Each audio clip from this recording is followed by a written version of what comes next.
the relations between high temperature, extreme weather, El Nino phenomenon, and also climate change? Do we know or do we not know yet?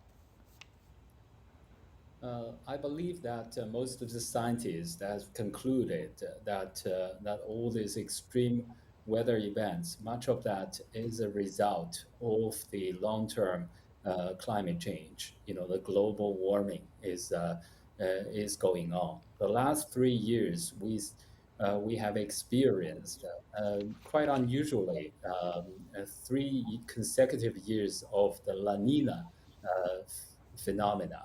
The La Nina phenomena cooled the ocean temperature in the middle and eastern part of the tropical Pacific Ocean, and have some cooling effect on the global temperature.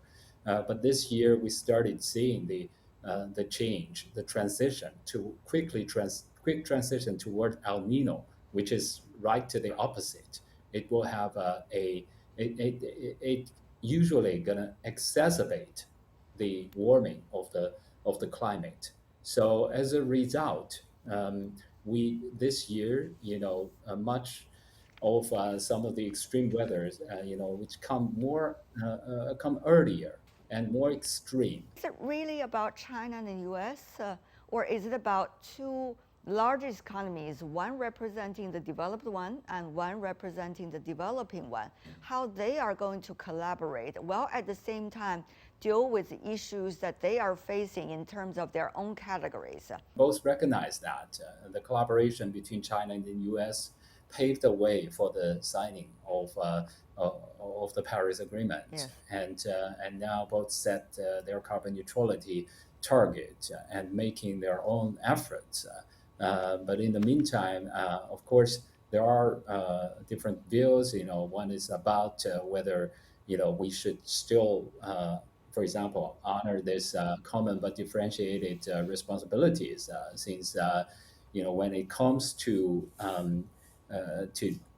the particularly the compensation part, I think China's position is that this is mostly the result of the impact is a result of the historic emission made by the industrialized countries. And I think China has been making a lot of efforts to try to help with the transition in Africa and in other parts of the world. So I would like to see one day, probably we should have a healthy competition between these two largest economies to help, for example, help Africa. We'll see real progress, such as what Professor Ali just mentioned, on both some hard infrastructure and some social adaptations and behaviors that can help to address the immediate challenge, particularly in wealthier parts of countries and in wealthier countries themselves.